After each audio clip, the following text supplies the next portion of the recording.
조합제TV 시청자 여러분 안녕하십니까. 2020년 2월 27일 오후입니다. 이 한국사 교과서 고발운동을 펼치시는 송혜정, 박은희 두 분을 모시고 아주 흥미진진한 이 대담을 이어가고 있는데, 이야기를 해보니까 상당히 죽이 많네요. 네. 왜냐하면 두 분이 워낙 관찰하시는 입장이 아주 건전하고 예리합니다.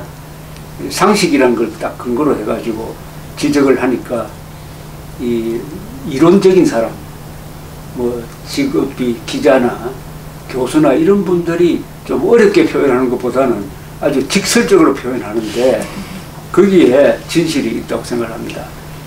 이 1984년 소설을 쓴 조지 오웰이 이런 이야기를 했습니다. 거짓이 판치는 세상에서는 진실을 말하는 게 혁명이다. 그러니까 이 거짓이 지금 판을 치고 있는데, 그 거짓을 만들어내는 이론적인 틀이 민중사관, 개혁투쟁론을 민중사관이라고 표현하는데, 쉽게 말하면 공산주의, 즉 세계관을 가지고 거짓말을 막 해대면은 그걸 비판할 때는 직설적으로 해야 돼요. 여러분들처럼 직설적으로 해야지. 그 사람들이 이론을 가지고 이야기한다고 해가지고 여기서 이론을 들이대면 피곤하기만 합니다. 그죠? 네. 그런 점에서 두 분의 이 표현은 지금까지 이 교과서 문제를 제기를 했던 분들과는 아주 다른 차원의 이야기를 해서 아마 시청자분들도 이해하기가 쉬웠을 것이라고 생각하는데, 네. 또 무슨 고발을 하실 생각입니까? 아니, 이제 저희는 전문가가 아니라서. 전문가가 아닌 게 좋아요. 네네, 그냥 뭐 학생들이 전문가가 아니잖아요. 예, 이 교과서를 배우는 학생들이. 그래서 어떻게 보면 이 교과서를 볼 학생들의 눈높이와 가장 근접한 게 우리가 아닐까. 예. 학생 수준이나 우리 수준이랑 똑같으니까. 근데 이제 저희가 또 이게 하나 보면서, 야, 이거 북한을 너무 미화했다. 예, 예. 근데 지금 예를 들어서 저희가 알고 있기는 저희 나라와 북한의 여러 가지 그 경제적인 부분이나 여러 가지 부분에서 차이가 이 정도 났다 그럴까요? 천당과 지옥입니다. 네, 천당과 지옥인데 이 교과서는 우리는 내리고 북한을 올려서 똑같아요.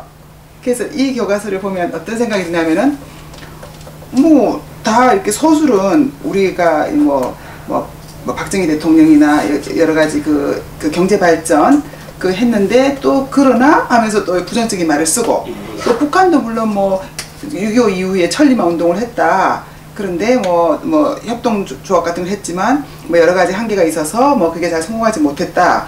글만 보면은 다 비슷비슷해요. 다 장단점이 있고, 예. 누구 하나 좋고 나쁜 건 없는데, 근데 이제 우리는 항쟁의 역사, 뭐 달동네, 뭐 어두운 거 썼는데, 문제는 북한, 저희가 알고 있는 북한은 굶어 죽고 300만 굶어 죽었죠. 그렇죠. 그죠? 예. 굶어 죽고, 그다음에 정치범 수용소라든지, 그다음에 꽃제비, 그다음에 탈북민들.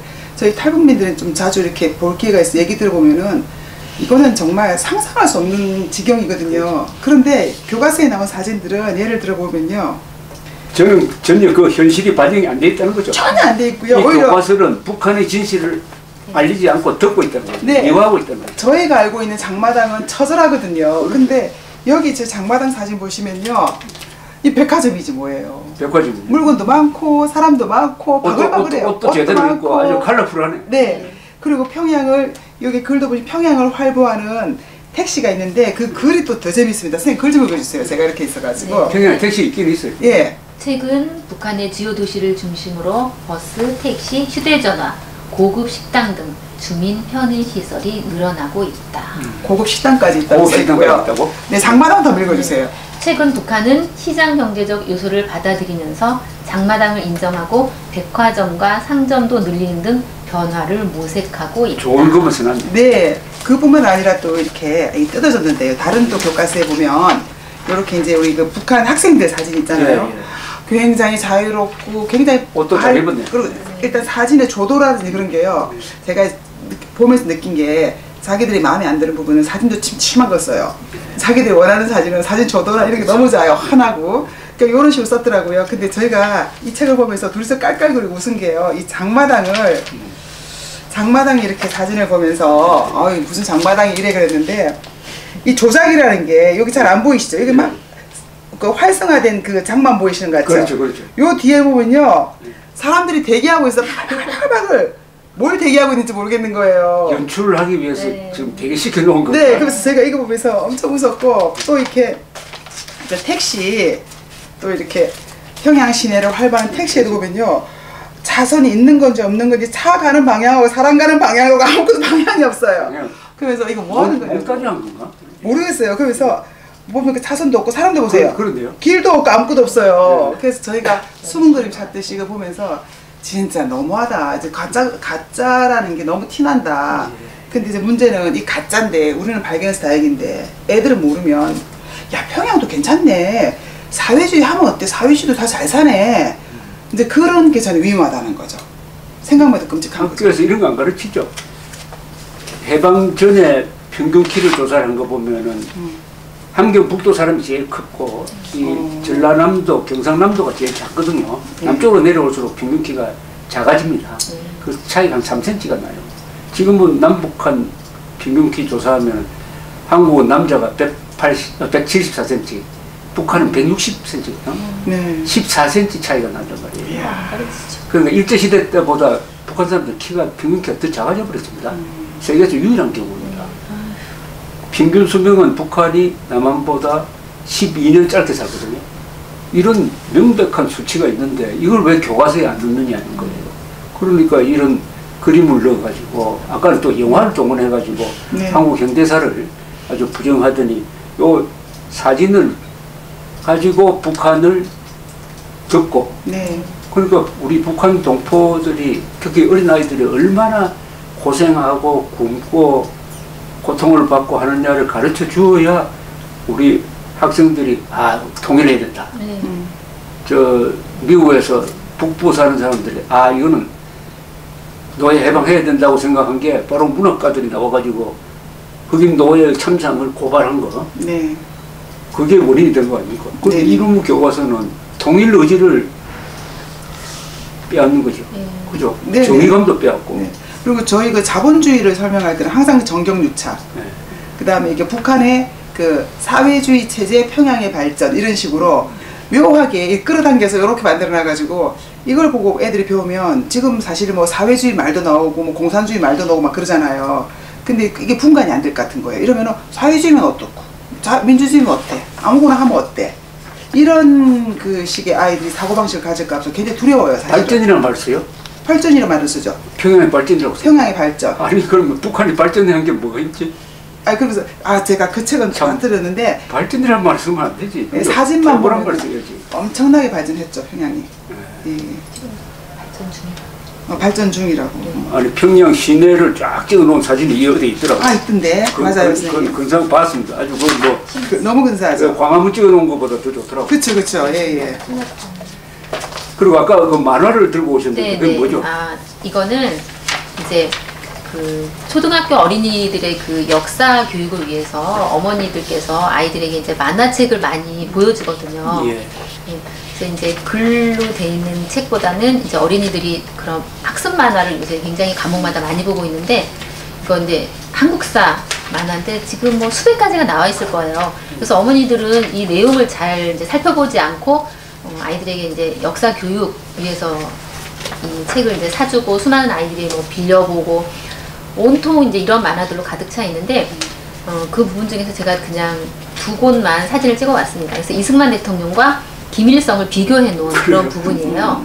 그래서 이승만 대통령에 대해서는 가난에 허덕이는 국민들은 돌볼 생각도 안 하고 6.25 전쟁이 일어나니까 자기 혼자 살겠다고 국민을 버렸던 자일세. 그러면서 이승만 대통령 얼굴 굉장히 이제 안 좋은 인상으로 그려놓고 민심이 나 이승만과 자유당을 떠났다는 소린데 장기 집권할 묘안이 없을까?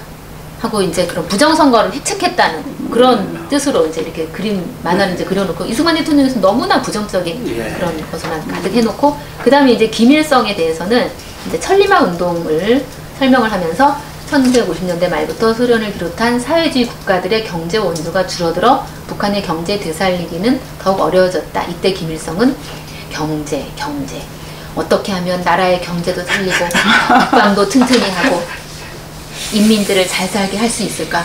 그 백성들을 위해서 너무나 고뇌하면서 네.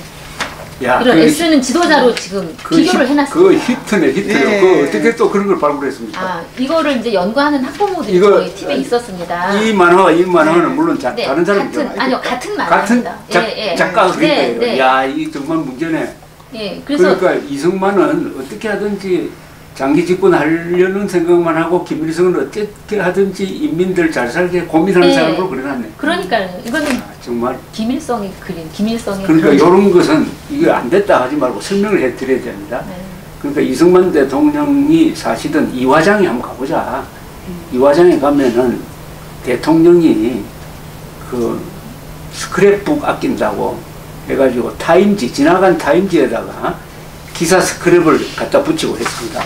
스크랩북이 따로 없어가지고 네. 대통령 시절에 여기다가 기사 스크랩을 갖다 붙이고 그 부인은 프란체스카 여사는 몽당 연필 양쪽으로 깎아 쓰는 몽당 연필 해가지고 한쪽에 뭘 끼워가지고 쓰는 거. 네. 그 다음에 퍼스트 레디 하면서 이승만 대통령 양말에 네. 펑크가 나면은 그 전구를 가지고 집어넣어가지고 끼운 거. 그리고 옷장이 별로 없고 뭐 볼박스를 옷장으로 만든 것도 있고 거기 가면 너무 깊습니다. 이승만 대통령은. 이승만 대통령은 돌아가시고 나서 남긴 재산이 한 푼도 없잖아요. 한 푼도 없잖아요.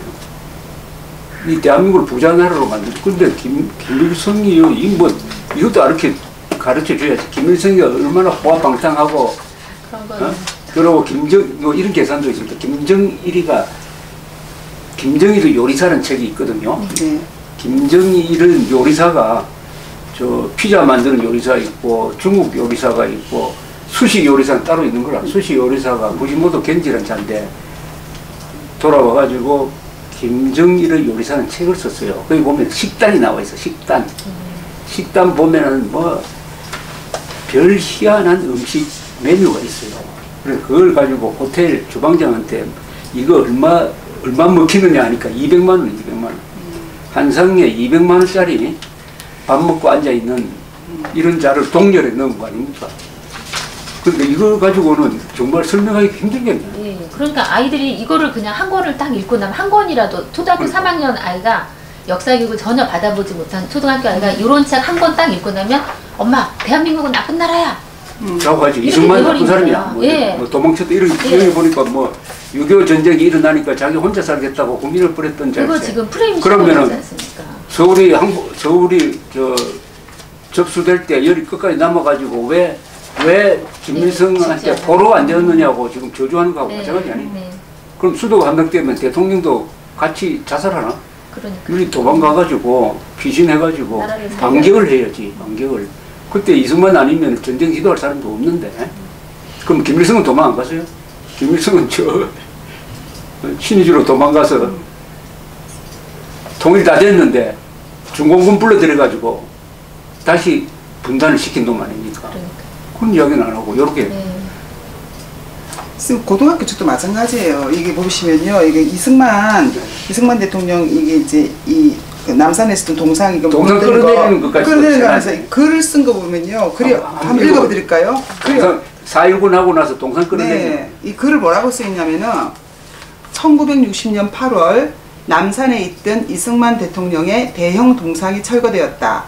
이 사진은 국부를 자임하며 국민 위에 군림하던 이승만의 독재 정치가 학생과 시민의 힘으로 무너지는 모습을 상징적으로 보여준다. 이렇게 쓰고 있습니다. 마치 후세인 동상 무너뜨리는 거. 네, 맞습니다. 옛날 그 스탈린 막 이런 그 동상 무너진 것처럼 이렇게 학생들이 있는 거 하면서 이승만 대통령이 국민 위에 군림했다는 건 말이 안 됩니다. 그러니까요. 이분은 국민 속에서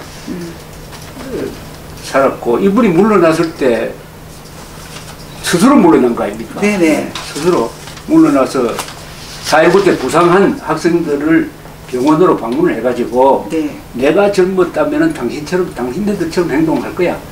불의를 보고도 침묵하는 젊은이가 있으면 그날은 희망이 없어 하고 돌아와서 3일 만에 물러났거든. 네네. 그런 스토리를 써줘야지. 그런 스토리를 써줘야지. 아, 전혀 없죠. 예.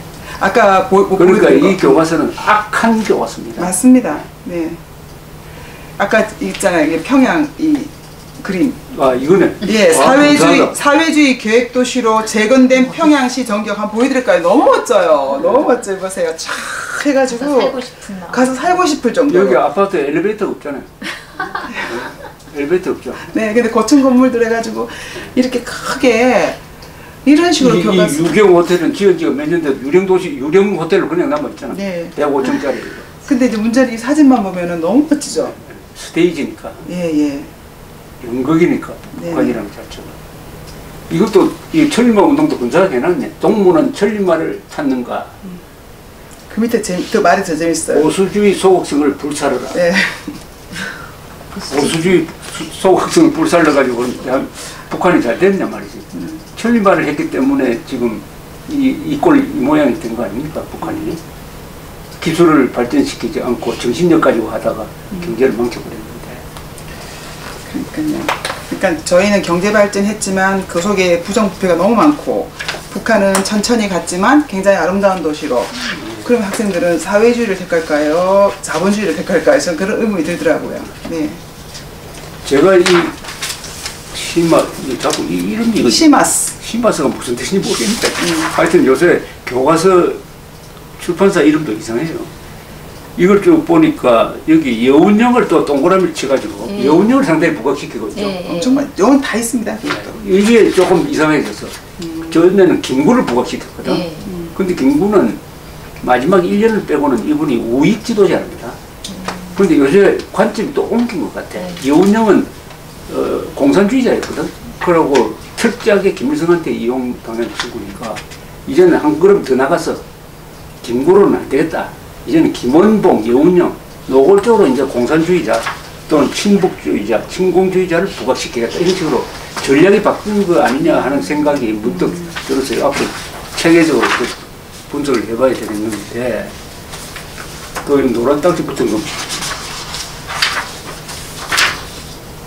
38도선은 미소 두 나라 군대의 관할권을 표시하는 경계선이 되었으나 점차 국토 분단선으로 바뀌어갔다. 38도선이 분단의 원인이 된 행동은 미군이 한 게 아닙니다. 그건 소련군이 했어요. 1945년 9월에 스탈린이 소련군 현지 사령관에게 지시를 해가지고 북한에 사회주의 정권을 세워라 이렇게 지시를 합니다. 그때부터 분단은 이제 결정된 거예요. 스탈린이 분단을 했지 미국까지 끌어들여가지고 공동 책임으로 지금 이끌어가고 있고요. 그 다음에 이 4.3 사건 1948년에 이 좌익들이 제주도에서 건국을 반대하기 일으킨 이 4.3 폭동을 무장봉기라고 계속 쓰고 있어요. 무장봉기. 봉기는 좋은 뜻이 포함되어 있는 거죠. 불의에 항의하는 것을 봉기라고 하잖아요. 이 무장봉기라는 표현 말 자체가 이미 이 공산당의 폭동을 정의로운 것으로 보는 용어입니다. 이 용어가 굉장히 중요해요. 용어 선택. 전부 무장봉기. 심지어 여순 14연대 반란 사건. 군내에 공산당이 일으킨 반란 사건을 또 무장봉기라고 해놨어. 무장봉기라고 쓰는 순간 공산당이 정의로운 것이고 진압한 국군은 나쁜 놈이다. 이런 뜻이 다 들어가 있는 말입니다. 그러니까 용어를 잘 써야 돼. 용어를 분석해야 돼. 저희는 그런 건 잘 모르죠. 그리고 여기 이 교과서 전체 교과서 중에서 제일 악랄한 조작이 뭐냐 하면은 대한민국은 정부 수립했다고 하고 북한은 조선민주주의 인민공화국 수립했다고 하죠. 그렇죠. 북한은 국가고 대한민국은 정부라 이거예요. 국가 밑에 정부가 있으니까 북한이 정통성 있는 국가고 대한민국은 북한 부하밖에 안 된다 이런 거 아닙니까? 그 연장선상에서 문재인 씨가 남쪽 대통령이라고 한 거지. 남쪽 대통령. 항상 북한 노무현 정권을 대한민국보다 위에 놓습니다. 그 기술입니다 이게. 그러니까 1948년 8월 15일 건국을 인정하지 않지. 그리고 이 교과서 어디에도 대한민국이 건국되었다는 말이 없죠. 아 그거 제가 이 보면서 그 아까 여운형 씨 말씀하셨잖아요. 예. 그분이 뭐 조선 건국 무슨 뭘 세우셨죠, 그죠? 건준. 예, 그리고 건준. 어쨌든 모든 책에 보면은 그 여운형 씨가 중심이 되어 있는 그 사진이 있으면서 여운형이라고 표시를 딱 해놓고 그 옆에 물론 그분이 세운 게 조선 건국 뭐 준비위원회가 있지만은 어쨌든지 간에 이 건국은 책에서 딱 거기 건국이라는 하나님. 단어라는 자체 그게만 있으니까 건국이라는 단어 그게 예. 그러니까 지금 학생들 입장에서는 그것도 안 가는데. 건국하면 떠오르는 게 여운형이 되버린 여운형이 거죠. 돼버렸네. 네네네. 와, 이거 좀 골치 아프네. 그래서 제가 어머 이거 완전 이거 뭐야 이러면서 아, 이승만이 아니라 여운형이 건국을 한 예. 거네. 어쨌든 이제 건국이라는 단어를 여운형과 나란히 앞으로 쓴다는 시험 거죠. 그렇게 되겠네. 네네. 야, 이것도 새로운 조작 기법이 등장했네. 이 교과서는 역사 조작의 모든 기법이 다 총동원된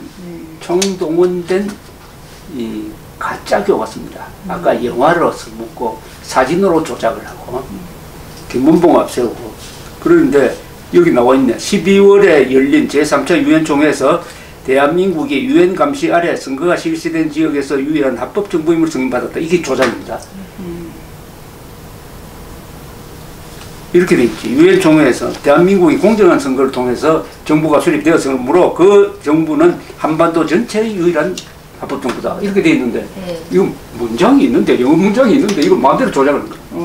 번역을 이건 범죄입니다. 아니 번역의 착오가 아니라 그러니까 이게 조작이라니까. 이건 반드시 여기에 관계되는 사람은 형사처벌 받아야 돼요. 그렇구나. 더구나 이렇게 함으로써 대한민국이 왜 이런 합법 정부라는 공인을 받은 거예요. 이 국가가 만들어진 공인을 받아야 되거든. 공인을 받는데 지금도 제일 중요한 기준이 국민의 의사를 반영한 정부냐 아니냐죠. 그건 선거를 했느냐, 자유로운 선거를 했느냐 아니냐. 북한도 선거를 했는데 그것은 완전히 반대표를 던지는 게 불가능한 선거를 했고 남한은 공정한 선거를 했고 90%가 참여했고 그러니까 대한민국은 국민의 의사를 반영한 민주정부다 해가지고 유엔이 공인을 해준 거 아닙니까? 네. 이거는 우리 대한민국의 정통성을 객관적으로 보장받는 결정적인 문서거든. 이걸 조작을 했어요. 그럼 건국 부정에다가 합법 정부 공인받은 것도 부정인 거라. 이건 용서할 수 없는 범죄입니다. 그런데 거기에 앞장선 자가 지금 대한민국 역사박물관 초대 관장, 문재인 정부 등장하고 관장이었는데 지금도 하고 있는지 모르겠네요. 여기에 딱 써놨네. 요거 대한민국 정부 수립 1948년 8월 대한민국 정부가 수립되자 북한은 9월에 제1차 최고인민회의를 열어 헌법을 공포하고 김일성을 수장으로 선출하였다. 뒤이어 홍명희, 박은영, 김책을 부수성으로 하는 내각을 구성하고 9월 9일 조선민주주의 인민공화국 수립을 선포하였다.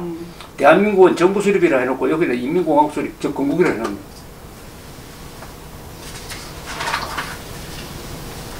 그 다음에 6.25도 슬쩍 지나가지. 6.25 때 이 북한군이 학살한 것은 여기 하나도 없대.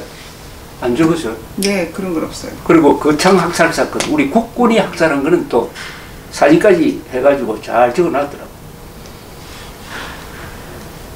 국군과 유엔군이 국경에 이르자 중국이 북한을 돕기 위해 전쟁에 개입하였다. 이렇게 적으면 안 되지. 중국이 불법 남침했다. 이렇게 적어야죠. 이렇게 함으로써 유엔으로부터 중국은 침략자로 규정되었다. 이렇게 써야 되는데 중국이 북한을 돕기 위해 전쟁에 개입하였다. 개입한 게 뭡니까? 아니 우리나라 영토로 쳐들어온 거지. 수십만이. 그게 개입이면 되겠어요. 그 다음에 이승만 정부가 휴전을 반대하며 방공포로 중 일부를 일방적으로 석방하여 협상이 재현되기도 하였다. 한미 동맹이 만들어진 계기가 방공포로를 석방을 해가지고 미국을 압박해가지고 미국으로 하여금 한미 동맹 조약을 맺도록 한 거거든. 이게 이승만 대통령이 한 일 중에서 가장 위대한 일인데 여기 뭐라고 써놨냐면 일방적으로 석방하여. 네. 어? 그러시 무슨 잘못한 것처럼. 네네네. 일방적으로 협상이 지연되기도 했다.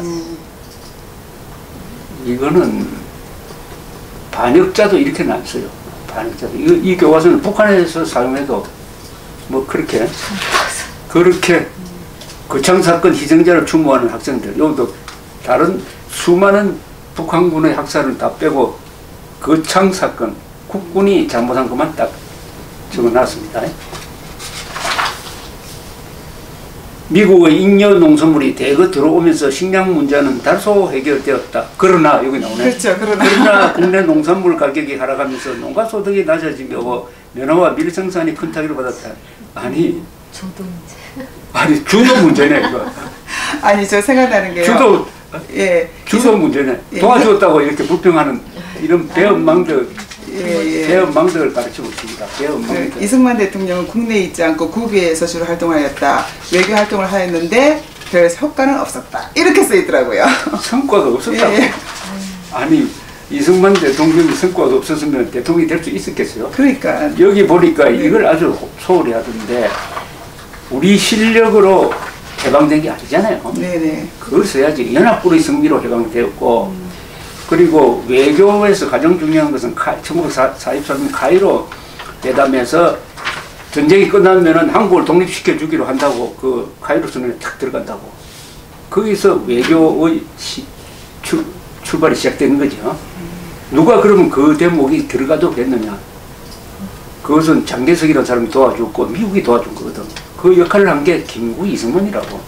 그거는 다 빼버리자.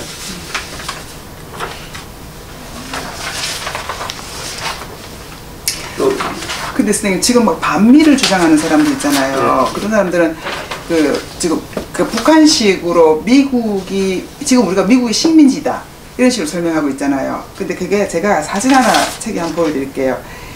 241페이지. 아, 저 내가 이거 보고 241 이거 한번 보세요, 선생님. 여기 보면 미군이 조선 총독부에 걸린 일장기를 내리고 성조기를 개항하는 모습. 이거 한번. 그것도 악질적으로. 그러니까 너무 웃기지 않아요? 딱 그런 느낌이 나게끔. 마치 일본을 대신해서 미군이 네, 그러니까 우리는 이제 압제자로 왔다. 예, 이걸 하려고. 그러니까 이제 우리는 이렇게 꾀를 부리고. 일본의 식민지에서 미국의 식민지로 간 듯한 느낌이 딱 되게끔. 일부러 하는 거예요. 예, 이런 게 악질적이더라고요. 그래서 일제감정기라는 말도 미제감정이라는 쓰기 위해서 일제감정기. 맞습니다. 네. 일제시대 하면 되지 뭐 네, 강점기라는 일제시대. 말까지 몰라오죠. 그러니까. 그게 북한에서 나온 말이라면서요. 그래서 예. 여기 보면 또 이렇게 노태우 정부는 1988년 서울올림픽 대회를 성공적으로 개최하였다. 딱 요 하나밖에 없어요. 서울올림픽 대회가 얼마나 중요한 건데. 선생님 찾으셨네요. 한 번도 못 봤는데 저는. 요렇게 슬쩍 걸쳐가는 슬쩍 서울 올림픽 대회 때문에 그 동구권 그리고 공산 국방 외교가 사회가 열리고 그렇죠. 서울 올림픽의 한 여파로서 동북 공산권이 무너진 예, 겁니다. 예. 세계사적 중요한 기여를 했다고. 서울 올림픽 때문에 한국이 국내적으로 화장실도 깨끗해지고 해가지고 사회 선진화가 이루어졌지. 예. 서울 올림픽은 우리 민족사에서 가장 위대한 일 중에 하나입니다. 학생들이 역사 교과서 국정화를 반대한 까닭은 무엇일까? 그건 선동해서 반대한 거지. 학생들 자발적으로 나왔나요? 그 다음에 도발에 대해서 다 무시해버리고 네. 뭐 이런 걸로 되어 있는데 이렇게 이제 조금 요약을 하면서 어떻습니까? 이런 교육을 받은 학생이 어떤 인간이 될 것 같아요?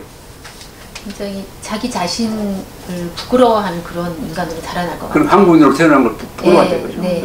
부끄러워. 네. 자부심은 하나도 없고. 그렇죠. 네. 우리나라 역사는 이렇게 국민들을 탄압하는 정부가 계속 있었구나. 예, 그렇게 부끄럽게 여기고. 그러니까 김대중, 노무현, 문재인 빼고는 다 나쁜 사람이다 이거지. 그 뭐. 전부터 그냥 그런 식으로 나쁜 사람이고 김일성, 김정일, 김정은에 대해서는 어떤 생각을 갖게 될까요? 굉장히 이제 호감을 느낄 것 같아요. 뭐, 부정적인 면이 안 나타나 있어요. 부정적인 면이 안 나타나니까 네. 나름대로 네. 미국과 싸우면서 열심히 하고 있다. 네. 그렇게. 그렇죠. 우리 민족끼리 이제 이렇게 해야 되는 거 아니냐, 그런 통일을 해야 되는 거 아니냐 이런 그러니까 식으로 생각을 하고. 또 북한 동포에 대해서는 어떻게 생각할 것 같습니까? 북한 동포의 그런 어려움을 전혀 모르고 그냥 우리랑 비슷하게 살고 비슷하다. 있다. 뭐 별 차이 없으니까 그냥 뭐 같이 연합해서 통일을 하면 되지 않느냐 이런 식으로 생각하기도 하고 또는 통일이 별로 뭐 필요 없지 않느냐. 그렇게 하면 이제 북한 그렇겠지. 정권이 계속 연장이 되는 그런 그렇죠. 결과가 통일 오는 것 같아요. 필요 없다고 생각하는 사람도 있을 네. 것이고 통일의 의욕이 안 생기는 거죠. 그렇죠. 문제가 없으니까. 통일 의지를 네. 그러니까 쉽게 말하면 자유통일 의지를 말살하는 교과서입니다. 네. 자유통일 의지를 말살하는 교과서. 왜냐하면 북한 동포를 사랑하는 마음이 생겨야 분노하고 자유통일 해야 되겠다는 의지가 생기는 겁니다. 네. 그걸 말살하는 아주 비도덕적인 그죠? 비도덕. 북한 정권만 생각하는 교과서. 또 뭐 일본에 대해서는 무조건 미워하게 될 거고 그죠? 이 교과서를 보면. 네. 그래서 소녀상이 굉장히 강조가 되죠. 그렇죠. 그러니까 오늘날의 일본은 우리의 우방국가고 한미 동맹 관계에서 군사적으로도 준동맹국가인데 또 미국 일본에 있는 5만 7천 명의 미군은 남침을 당하면은 한국에 출동하기 위해서 그 기다리고 있는 사람들. 그러면은 땅을 제공하는 일본이 우리 편 아닙니까, 그죠? 근데 그 일본을 무조건 미워하게 만든다. 그러니까 과거 일본과 오늘 일본을 뒤섞어버리죠. 구분을 안 하죠. 그럼 미국에 대해서도 은근히 노골적으로는 하지 않지만 은근히 미국에 대해서 반미 감정 조장하고 이렇게 하니까 쉽게 말하면 고마움을 모르는 학생이 되겠네요. 그렇죠. 고마움을 모르는. 저는 이제 걱정이 되는 게 실제로 이제 우리나라 같은 게 분단이 되면서 이 공산 체제와 이렇게 민주주의 체제가 이렇게 딱 나눠졌지 않습니까? 그리고 실제로 세월이 지나면서 이미 증명이 됐단 말이에요. 근데 교과서에서는 이제 이게 나이가 드신 분들, 살아오신 분들은 자기 삶의 역사이기 때문에 구분을 할 수가 있는데, 그렇죠. 교과서 이렇게 보면 아이들이 실제 그 실패한 그 저기 사회주의 공산주의 체제와 이 민주주의 체제가, 자유민주주의 체제가 전혀 뭔가 이렇게 뭐라 그럴까, 서로 별다를 게 없는 거예요. 이런 상황에서 이제 어떤 사람이 얘들을 속이고 무슨 고려 연방제 하자, 뭐 저쪽에 붙어 살면 어떻고 이쪽에 붙어 살면 어떻고 누가 대통령이 되면 어떻고 이렇게 말하면요, 이 혼란 상태에서 판단력이 없어질 것 같은 거예요. 좋은 말씀. 네, 그게 제일 걱정이 됩니다. 우리 같이 경험 있는 사람이 보는 눈하고 경험이 전혀 없이 교과서로만 배운 사람은 완전히 생각이 다르지. 네. 완전히 생각이 다르지. 그러니까 저희는 지금 만약에 뭐 고려 연방제 하자 막 이렇게 하면은 국민이 반대할 거 아닙니까? 아직까지 저희가 네. 어른들이 있으니까. 근데 얘네들이 이렇게 배워나가지고 이제 기성세대가 좀 이따 되지 않습니까? 되면은 그렇게 하면은 뭐 그래 되지 뭐 어때? 이럴 것 같은 거예요. 그렇죠. 네, 그게 제일 무서워요, 사실은. 자, 이런 사람, 그러니까 조국을 부끄러워하는 사람이 되고 나쁜 지도자밖에 없었다고 생각을 하고 선배 세대의 노고를 잊어버리고 오로지 저항하는 게 정의라고 생각하고 건설은 그 대수롭지 않은 걸로 생각하고 6.25 때 180만 명을 보내준 미국, 그래서 5만 4천 명 죽고 10만 명이 다친 미국에 대해서 감사하는 마음은 요만큼도 나오지 않고 오히려 잘못한 거 있으면 그걸 확대 재생산해가지고 미국을 몰아내는 마음이 일어나도록 만들고, 자, 이런 학생들이 어른이 된다면은 문제가 심각하겠네. 대한민국으로 지금은 페루나를 키우는 거지. 페루나를 키우고 대목군 키우고 불평분자 키우고 고마워할 줄 모르고 공짜 좋아하는 사람 키우는데, 이게 한 세대, 두 세대 이렇게 가면은 그게 국민을 만듭니다. 국민성이 되어버리는 거지. 네. 그런데 이제 두 분이 선지자처럼 나타나셨는데 이걸 어떻게 이제 이런 걸 설명하느냐. 이게 교과서만 이렇게 되는 게 아니라 만화도 그렇게 돼 있고, 이 정치도 요런 패거리들하고 같이 놀고 또 권력을 잡았으니까 이게 참 우리 어려운 게임을 하고 있습니다. 그런데 이걸 학부모, 학생들 일깨울 수 있는 이렇게 보면 좋은 방법이 있다는 생각은 안 듭니까? 있을 것 같지는 않습니다. 그래서 저희는 그냥 아직까지 생각은 뭐 이렇게 유튜브 해주시는 분, 이런 분들이나 뭐 여러 가지 이런 걸 통해서 이제 알리는 이제 그리고 이제 한 사람이 깨어나면 자기 주위에 이제 이렇게 퍼뜨리니까. 그래서 제가 이제 한 일주일 전인가 한 25살 청년에게 그 이승만 대통령에 대한 강의를 한 편을 보내줬어요. 그 이호 목사님 강의를요. 그래서 혹시 이거 들어봤냐고 그랬더니 안 들어봤다고 하더라고요. 그래서 보내주고 나서 그 다음날 제가 반응을 확인을 해봤어요. 그랬더니 그 강의 너무 좋아서 밤에 잘 때도 그걸 틀고 자기가 잔다고 그러면서 너무 고맙다고 그러더라고요. 그러면 그 학생이 하나가 깨어나면 또 그 학생이 주위에 뭐 후배도 있고, 그러니까 자기가 그 감동받은 거를 전할 것 같은 거예요. 그래서 우리가 정말 내 주위에 최선을 다해서 알리기 시작한다면 이게 이제 우리 국민들에게 전달이 될 거라고 생각이 듭니다. 그리고 이 교과서를 흐르는 기본 논리 틀을 좀 분석할 필요가 있어요. 그 논리 틀을 부숴버리면 이게 집이 말을 무너져버리거든. 하부 구조가 뭐냐면은 이 교과서 전체를 흐르는 게 가짜 민족주의입니다. 쉽게 말하면 반일 종족주의죠. 여기 보면은 남북한은 같은 민족이니까 북한이 잘못하는 것도 덮어주고 북한이 못 살아도 덮어주자. 같은 민족이니까 이념 초월해가지고 연합 연방해가지고 같이 살자. 이렇게 돼 있죠. 요 논리 구조가. 이게 바로 민족주의, 가짜 민족주의 선동이거든요.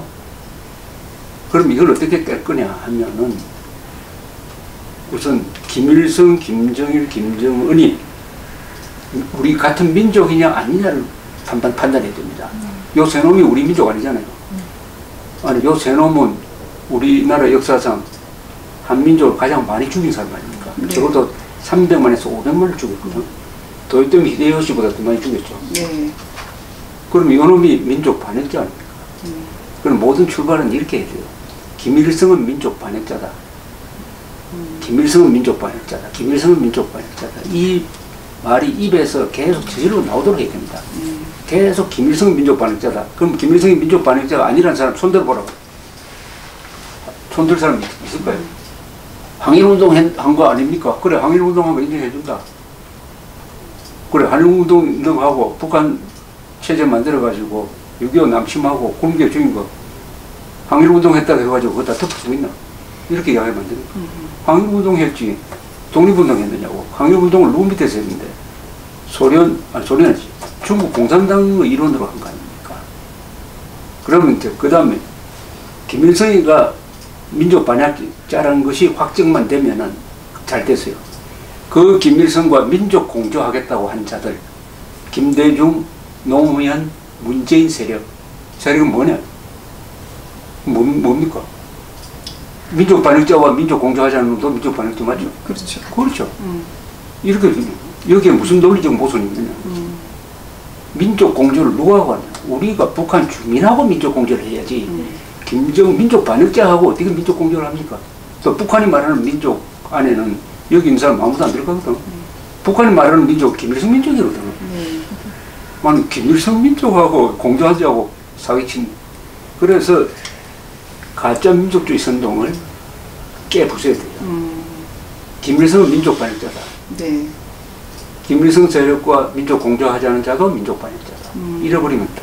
그다음 두 번째, 여기 민주란 말이 많이 나잖아요. 그죠? 네네. 뭐 5.18도 민주화 운동이고 뭐 4.19도 민주화 운동이고 뭐 전부 다 민주화만 갖다 붙이면 성스러운 게 되는 거예요.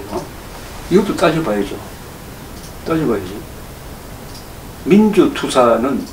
민주투사라고 자처하는 사람한테는 이렇게 물어야 됩니다.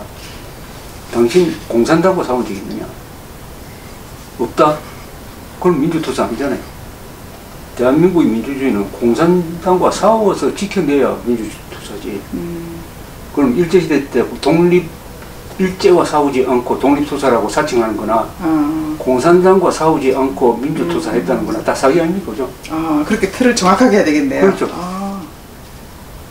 아니, 박정희 정부하고만 싸우고 김일성이 반대 안 하면 이거는 민주투사 아니지. 반쪽도 아니지.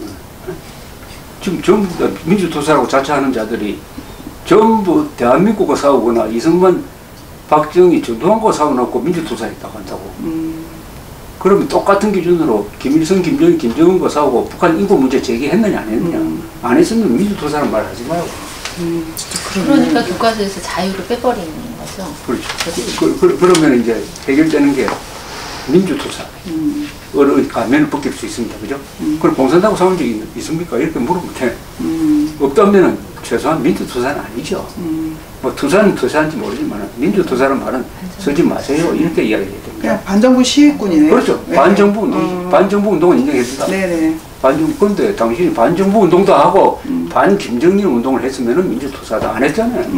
대부분이 안 했지. 한 사람도 있지. 장기표 같은 사람 좀 한 축에 들고 김문수 같은 사람은 한 축에 들고 그런 사람들이 진짜 민주투사지. 그럼 김문수는 진짜 민주투사다. 이렇게 해야 되고 이인영이 뭐 문재인, 노무현 이런 사람 민주투사 아니다. 가짜다. 이렇게 이야기할 수 있는 근거가 두어가지고 요 사람들이 또 들고 나오는 게 평화지. 평화. 요 사람들은 무조건적 평화주의자입니다. 그러니까 남침했을 때도 우리가 항복했어야 평화가 왔다 이런 거 아닙니까? 네, 그렇죠. 그렇죠. 네. 남침은 이런 사람은 무조건적 평화주의자라고 해요. 이승만이 한 이야기가 있어요. 무조건적 평화주의자는 간첩과 같다. 무조건적 평화주의자는 하는 행동이 다 간첩하고 같습니다. 결과적으로. 그렇죠? 적이 넘치면도 항복, 요 세 가지 말만 기억하면은 이길 수 있는 거예요. 네네. 확실히 구분이 되네요. 진짜 복잡하게 민주투사와 반정부 시위군. 그걸 구분. 네, 확실히 구분해야 되겠네요. 아이고, 오늘 네. 진지하게 이야기를 했는데, 이야기가 잘 하는 게 두 분이 핵심을 잡고 있기 때문에 아주 쉬운 말로 하시는데, 다음에 또 만나가지고, 아까 오늘 못한 게, 과도한 성교육, 이런 거죠. 네. 과도한 정도로. 어떤 게 보면은 꼭 포르노 무슨 잡지 같은 그런 그림도 넣어놓고 그랬대요. 그걸 성평등이라는 걸 가지고 이렇게 지금 감수성이 예민한 중학교, 고등학교한테 가르치는 거, 요건 또 다음에 한번 하도록 하겠습니다. 네. 고맙습니다. 예, 선생님 감사합니다.